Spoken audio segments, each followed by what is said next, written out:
மற்றபடி குளிர் நாள் இந்த மாதிரி பனி நாள்லாம் எனக்கு அந்த அளவுக்குலாம் வந்து தேவைப்படாது. ஸோ வெயில் நாள் வந்துட்டா மட்டும் நான் வந்து ஏதாவது இந்த ப்ராடக்ட் தான் யூஸ் பண்ணுவேன் கண்டினியூஸாக அப்படிங்கிறதெல்லாம் எதுவுமே கிடையாது.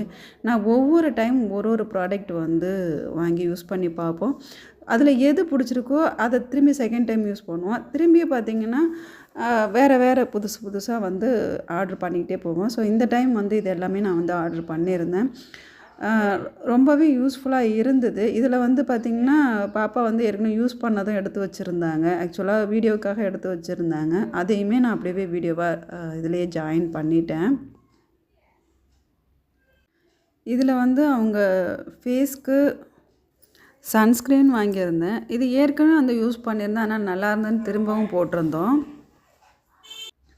ஒவ்வொரு டைமும் சன்ஸ்க்ரீன் வந்து வேறு பிராண்டு வந்து யூஸ் பண்ணி பார்ப்போம். ஸோ அது எது பிடிச்சிருக்குன்ட்டு அப்படியே ஆனால் இந்த பிராண்டு தான் நல்லாயிருக்கு, அந்த பிராண்டு தான் நல்லா இருக்குன்ட்டு நான் பெருசாக அதை வந்து யோசிக்க மாட்டேன். ஒவ்வொரு டைம் ஒரு பிராண்டு போட்டு பார்ப்பேன். இது வந்து பார்த்திங்கன்னா மாய்ஸ்சரைசர். இது வந்து எனக்கு டாக்டர் வந்து சஜெஷன் பண்ணது. ஸ்கின்னுக்காக நான் வாங்கியிருந்தேன். அதாவது கையில் தடவுறதுக்காக வாங்கியிருந்தேன். ரொம்பவே நல்லா இருக்குது. இது எல்லா டைம்லேயுமே வந்து யூஸ் பண்ணிக்கலாம். டாக்டரோட சஜெக்ஷன் அப்படிங்கிறதுனால நான் அவங்கக்கிட்டே வந்து அதை வாங்கிக்கிட்டேன். நான் இந்த வீடியோவில் காட்டியிருக்கிறது எல்லாமே நான் அப்பப்போ யூஸ் பண்ணுற க்ரீம்ஸ் தான்.